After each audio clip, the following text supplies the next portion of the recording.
Jazakumullah khairan sudah bergabung dan seperti biasa kita berdoa semoga amal yang kita lakukan hari ini akan mendapatkan pahala, dicatat pahala oleh Allah Subhanahu wa taala. Dan jazakallah khair introduction-nya yang lengkap ya, pakai kerupuk, pakai sambal. Masya Allah. Oke, jadi judul kita kali hari ini webinar Muslimah dalam rangka Hari Ibu adalah Being a Mindful Muslimah. Mungkin nanti bisa dikerucutkan bagi para ibu being a mindful mother, bisa jadi seperti itu, atau yang belum, yang masih jomblo lillah, bisa juga being a mindful jomblo lillah ya. It can be expand in so many different aspect. Oke. Sebelumnya, ini seperti biasa, kalau biasa ikuti kuliahnya dokter kembar, bukan kuliahnya ya, kelas parenting kelasnya, biasanya saya pakai poll. Tapi karena nggak sempet ini, jadi tinggal pakai pertanyaan ini aja. Sebelumnya saya ingin Bunda sekalian ya, biasa ngomong Bunda ini ya, Antuna atau akhwati fillah, saudara-saudara sekalian, untuk sahabat sekalian bertanya, kenapa sih saya ada di forum ini? Coba sejenak renungkan, saya kasih waktu 10 detik. Kenapa sih saya ada di forum ini? Why? Why am I here? Coba bicara dengan diri kita sendiri, apa sih yang memotivasi? Apakah karena ingin ketemu Yumna? Apakah karena ingin mendapat ilmu? Ataukah hanya mengisi waktu luang? Oke. Yang kedua, pertanyaan kedua, beneran deh, kenapa saya ada di forum ini? Nah, itu dig a bit deeper. Jadi coba gali lebih dalam lagi. Apa sih yang melandasinya? Ya. Pertanyaan ini adalah sebuah pertanyaan. Jadi setiap amal, kalau kita melakukan sebuah amal dengan bertanya, kenapa saya melakukan ini? Kenapa saya ada di forum ini? Kenapa saya melangkah ke arah sini? Itu adalah sebuah bentuk sebenarnya being mindful, atau being mindful nanti saya terjemahkan ya, being mindful atau sadar diri. Bukannya kita nggak sadar, bukan ya, tapi sadar diri itu sebenarnya yang ingin saya tunjukkan. Tapi kalau kita tidak pernah menanyakan dalam diri kita, ada dialog dalam diri kita, kenapa kok saya melakukan certain action atau sebuah perbuatan, maka bisa jadi sebenarnya kita melakukan sesuatu, segala sesuatunya itu dalam mode autopilot. Autopilot itu seperti kalau mobil itu kan ya, ada yang mobil-mobil yang mahal itu kan ada yang auto drive gitu ya. Jadi kita nggak usah pegang setir, nggak usah pegang apa itu namanya presneleng ya, atau clutch kalau dalam bahasa Inggris, itu tidak perlu pegang, itu udah jalan sendiri mobilnya. Jangan-jangan kita melakukan setiap perbuatan atau bahkan sebagian besar perbuatan kita itu dalam bentuk autopilot. Nah, ini yang kemudian nanti kita breakdown ya. Karena dan ini akhirnya penting bagi kita untuk mengerti apa sih sebenarnya mindfulness itu. Kenapa? Apa pentingnya gitu ya. Oke. Pertanyaan selanjutnya. Ini saya ingin baca chatnya sebentar. Oke, coba saya ingin baca chatnya. Pernahkah Bunda itu diajak bicara, atau yang udah Bunda ya, diajak bicara oleh anak, Umi lihat, aku gambarku udah selesai, coba lihat gitu ya. Mata kita ngelihat, tapi pikiran kita melayang, aduh masak apa ya nanti sore gitu ya. Atau menjawab ala kadar, oh iya Dek, tapi sambil SMS temen. Ayo, pernah nggak melakukan itu? Atau ditanya, kalau yang belum menikah itu pernah ya. Cuman satu yang jawab.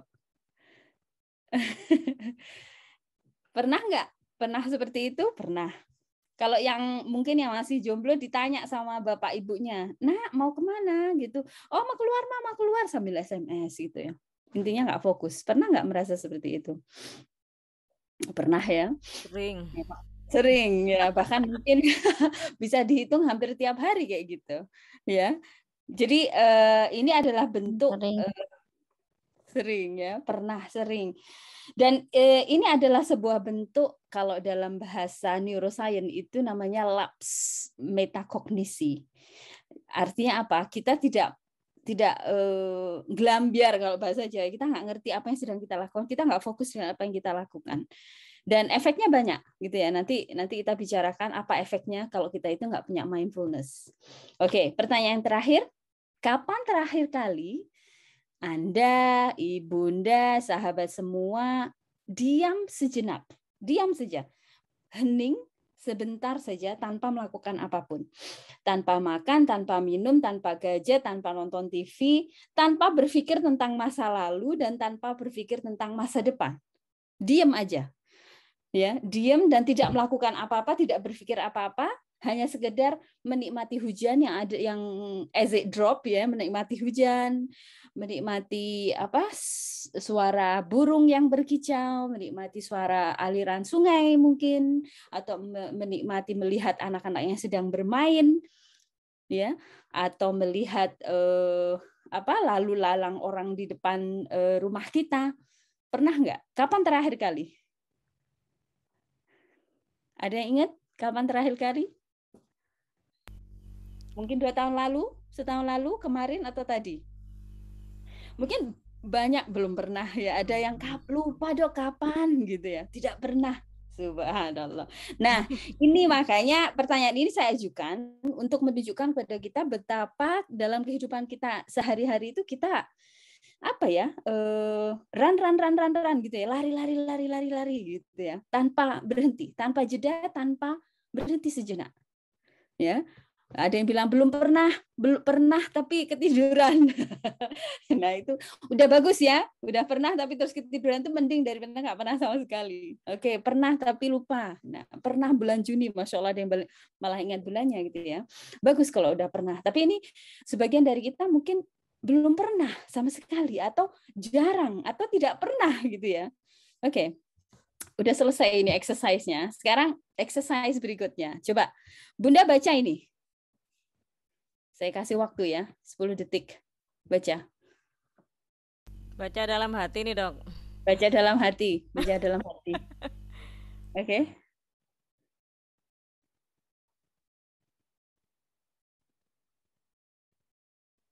Oke. Udah ya? Sekarang udah selesai kan? Selesai semua. Sekarang ini yang berikutnya. Coba baca yang ini.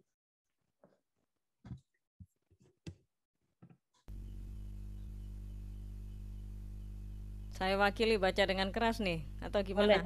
Ya, monggo. Menikah seharusnya dikawal dengan visi ingin merubah diri menjadi lebih baik, saling mengisi atas kekurangan masing-masing, bersabar atas kekurangan pasangan, bersyukur atas kelebihan mereka, memaafkan atas kesalahan mereka, memberi ruang untuk mereka tumbuh bersama waktu. Ya, nggak ada hubungannya sama kajian hari ini.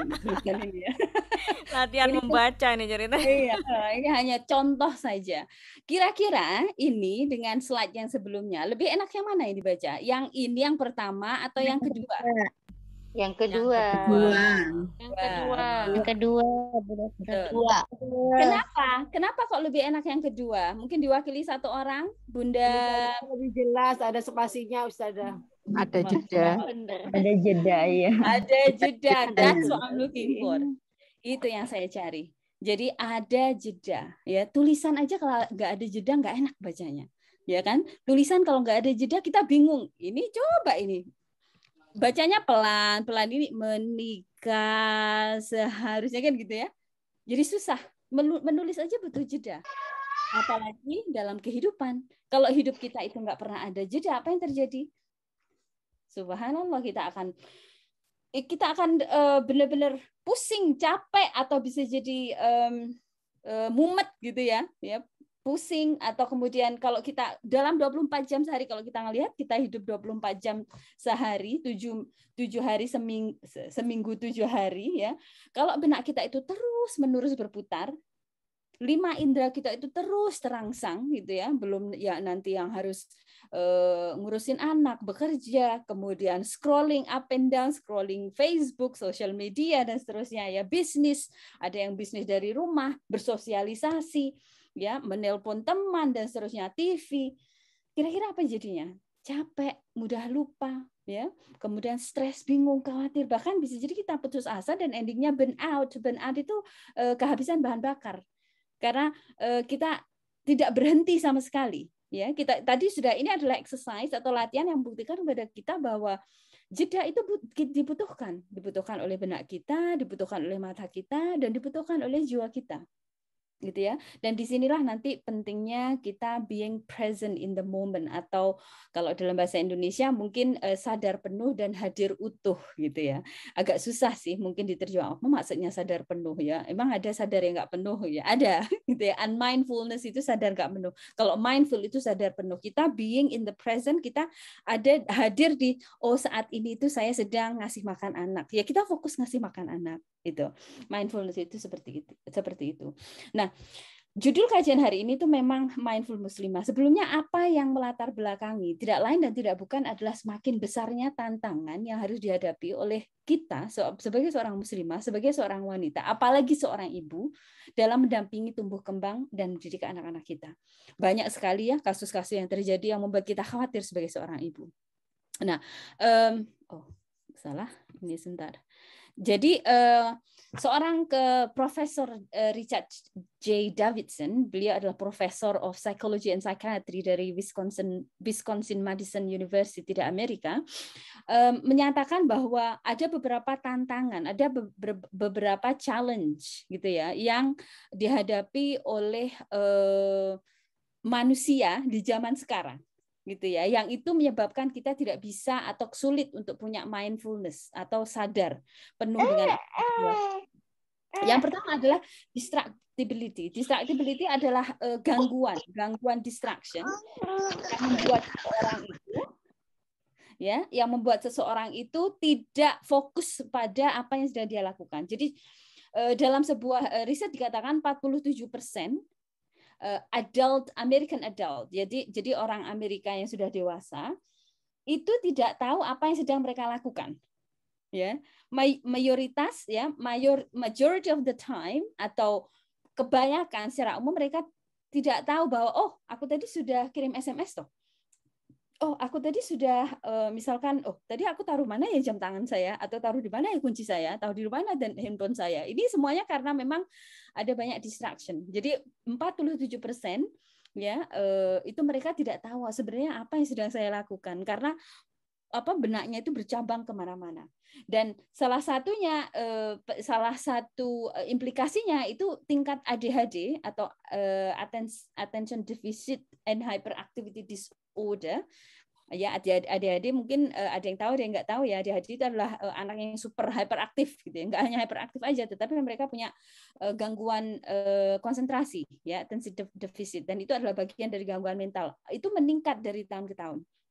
Ya, kadang anak yang nggak bisa respon dengan sebuah kondisi ya, ada banyak contohnya. Ini adalah sebuah bahasan yang tersendiri, tapi karena banyaknya distraction di dalam hidup kita, akhirnya banyak manusia atau banyak anak-anak atau bahkan kita sendiri yang sebenarnya menderita ADHD tapi nggak sadar ya. Jadi contoh sederhananya kalau misalkan Bunda masak gitu ya, tiba-tiba ada telepon gitu ya, sambil masak sambil nelpon, nanti gosong. Pernah nggak sih masak gosong karena mungkin lagi scrolling di social media, atau lagi on the phone, atau lagi ngobrol sama si A atau si B gitu? Pernah kan ya? Once in a lifetime mungkin pernah. Dan itu kasusnya semakin banyak, tidak hanya 1-2 orang, tapi mayoritas 47% manusia itu sekarang menghadapi hal seperti itu. Kemudian yang kedua adalah loneliness. Loneliness itu beda dengan alone ya. Loneliness itu adalah kesepian. Kalau being alone itu adalah menyendiri. Menyendiri itu bagus, tapi kalau merasa kesepian itu berbeda ya. Merasa kesepian itu walaupun banyak orang sekitar dia bisa merasa kesepian, tapi kalau being alone itu dia memang menseklusi atau menyendiri ya, memilih untuk sendiri karena ada maksud tertentu. Di Amerika sendiri itu ada sebuah riset menyatakan 76% orang middle age itu sekitar 40-50 gitu ya, mereka memiliki high level, moderate sampai high level loneliness. Mereka merasa kesepian ya, dan kesepian ini sebenarnya menjadi penyebab kematian yang lebih besar daripada obesitas itu adalah gemuk ya, gemuk yang berlebihan gitu ya, gemuk yang super gemuk ya, super chubby ya, itu sebenarnya itu kan bisa menyebabkan diabetes, kemudian blood pressure, darah tinggi dan seterusnya. Tetapi ternyata loneliness atau kesepian ini bisa jauh lebih banyak efeknya menyebabkan kematian daripada obesitas ini tadi. Kemudian yang berikutnya, masalah yang sering kita hadapi adalah negative self-talk atau depression. Nah ini, jadi banyak dari kita sendiri, bahkan anak-anak muda, terutama yang perempuan, ya, yang mereka anak-anak kita yang perempuan, atau bahkan mungkin bisa jadi kita sendiri, yang nggak pede, yang selalu minder, gitu ya, yang selalu oh saya mah apa tuh, gitu. Jadi self talk-nya itu selalu negatif. Saya mah apa, saya mah bisanya apa, saya mah cuma ibu rumah tangga, saya mah, saya mah cuma gitu. Jadi selalu negatif. Tidak ada oh masya Allah I'm good at this. Saya itu bagus kalau ini, saya itu ternyata bisa ya, saya itu ternyata pinter ya, nggak ada self talk-nya seperti itu. Alasannya sih oh saya nggak mau sombong gitu. Beda, karena sombong itu adalah sesuatu yang menafikan nikmat Allah SWT. Tetapi kalau kemudian kenikmatan itu kita linkkan sama Allah, ya itu nggak sombong. Kalau misalnya masya Allah saya diberi karunia Allah bisa ini ya bisa mendesain sesuatu yang bagus, misalkan saya diberi karunia Allah untuk bisa cepat ya belajar matematika dan seterusnya. Kalau seperti itu bukan sombong, itu adalah positif self talk. Dan ini yang menyebabkan depresi. Banyak depresi, akhirnya suicide atau angka bunuh diri itu meningkat. Kemarin ada banyak ya kasus bunuh diri, misalkan siapa namanya? Ada kasus di Mojokerto, Iya, jadi ada kasus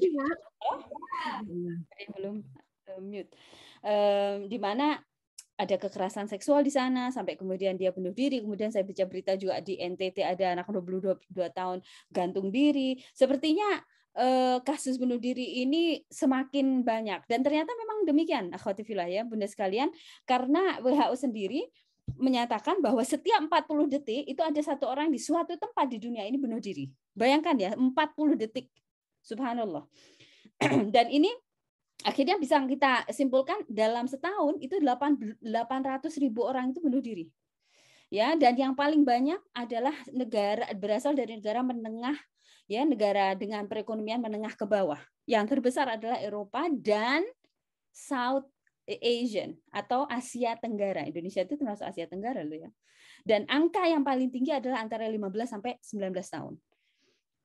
Bayangkan, ini adalah hasil laporan dari WHO sendiri, dan subhanallah ternyata itu sesuatu yang juga umum di Indonesia. Kita banyak dengar berita si ini bunuh diri di sana, si itu bunuh diri situ, dan ini adalah kondisi zaman sekarang yang dihadapi oleh anak-anak kita. Kalau kita nggak sadar, kalau kita nggak ngeh dengan tantangan-tantangan di luar sana, maka kita pun akan tidak tahu bagaimana menghadapinya, atau mungkin bisa jadi kita oblivious gitu ya. Oblivious itu kayak misalkan cuek aja sampai kemudian masalah itu gedor pintu kita, sampai masalah itu datang dan berefek pada anak kita. Naudzubillah, jangan sampai seperti itu. Makanya kita harus pasang kuda-kuda gitu ya, pasang prevention supaya kita nggak kena, atau supaya tantangan tadi itu tidak menggedor pintu kita ya. Kemudian yang terakhir adalah lost meaning and purpose. Jadi orang di dunia ini itu, kita tahu sendiri, kita sekarang dunia itu dikuasai oleh sistem kapitalis yang mendewakan self gratification atau mendewakan kepuasan pribadi ya, mendewakan perasaan pribadi, desire atau nafsu manusia belaka ya. Yang penting saya bahagia, kalau kamu nggak bahagia terserah lo, nggak ada urusannya sama saya gitu ya. Kalau saya itu pengen childless gitu ya, nggak pengen punya anak, ya itu kan hak saya. Kenapa kamu protes? Kan banyak ya orang punya ide seperti itu. Jadi karena kita didominasi oleh sistem yang seperti itu, banyak yang kemudian tidak tahu sebenarnya tujuan hidup utama mereka itu seperti apa. Lost in the meaning and purpose of life. Dan ini orang Barat sendiri, orang psikologi Profesor Richard J. Davidson itu melihat sendiri bahwa orang yang memiliki tujuan hidup yang low level itu hanya kepuasan pribadi, materialistik, hedonisme, itu sebenarnya 5 tahun lebih cepat mati ya daripada orang yang memiliki noble purpose atau tujuan mulia dalam kehidupan ini. Subhanallah. Orang tujuan mulia itu berapa? Seperti apa? Banyak sekali. Mungkin dia mau mengabdikan dirinya untuk orang-orang miskin. Mungkin dia ingin mengabdikan dirinya untuk ilmu. Mungkin dia ingin mengabdikan dirinya untuk Allah, gitu ya. Yang jelas, kalau dia memiliki purpose yang higher level, noble atau lebih mulia, maka dia sebenarnya hidupnya lebih lama. Menarik banget. Dan ini kesimpulan itu didapat dari seorang profesor dari Amerika. Lah kita sudah diberi sama Allah tujuan hidup yang jelas ya dari 1400 tahun yang lalu. Jadi ini adalah tantangan-tantangan yang dihadapi oleh kita sebagai seorang ibu ketika kita membersamai anak-anak kita, ya, ketika kita berinteraksi dengan orang-orang di luar kita, dengan tantangan yang begitu besar, ya, dengan masalah yang begitu jelimet, ya, dengan masalah yang sudah ruwet gitu. Ada aja yang nambahin gitu ya. Yang kemarin ada diskusi tentang childless itu yang nggak mau punya anak karena mereka nggak mau nambah masalah. Semakin saya punya anak, semakin nanti nambah masalah. Jadi sebagai bentuk tanggung jawab saya kepada society atau masyarakat, ya saya nggak mau nambah masalah dengan mengurangi populasi sehingga mending nggak punya anak gitu ya. Ada sebuah push yang sebenarnya itu berawal dari sebuah ide ide kebebasan gitu ya, ide seenaknya sendiri, ide kebebasan dan ide yang tidak dilandasi oleh kepercayaan kepada Allah Subhanahu wa taala bahwa Allah itu memiliki aturan tersendiri berkaitan dengan sebuah pandangan hidup gitu ya. Nah, dengan tantangan yang banyak akan sangat mudah bagi kita itu masuk ke dalam jurang kekhawatiran gitu ya, atau masuk dalam sebuah mode itu adalah kayak mode itu ada silent mode, ada talking mode gitu ya, mode kabur atau gempur ya, fight or flight. Kenapa? Karena kita harus terus waspada.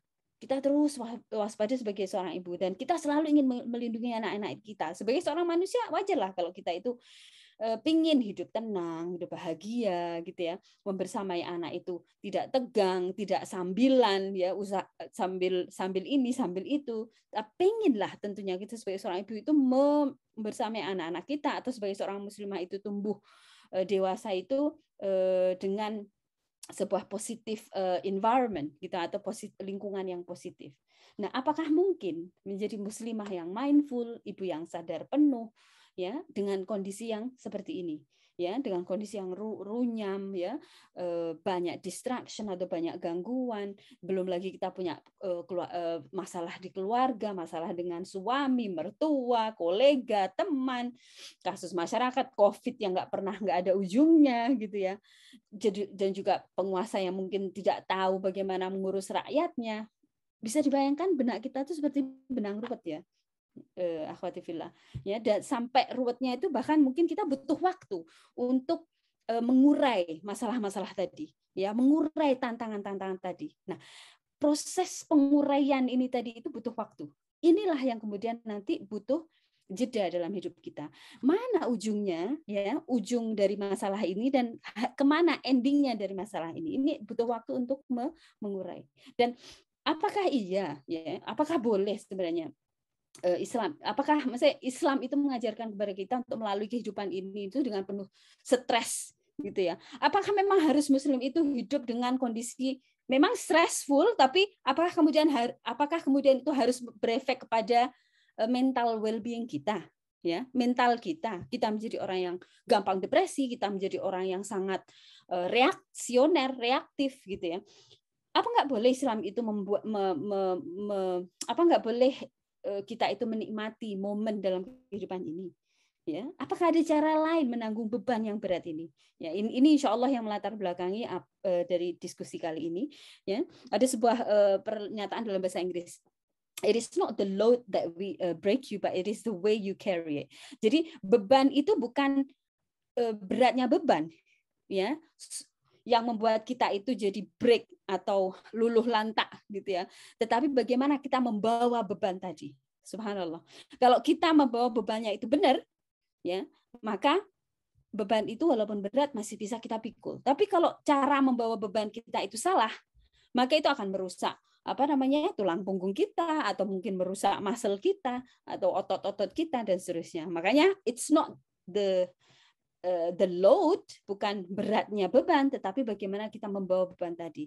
Insya Allah proses hari ini ya kita diskusi mindfulness ini dalam rangka untuk menempatkan gimana sih sebenarnya kita harus menanggung beban-beban yang berat ini tadi, mendidik anak, membesarkan anak kita menjadi mungkin seorang muslimah yang produktif dan seterusnya ya.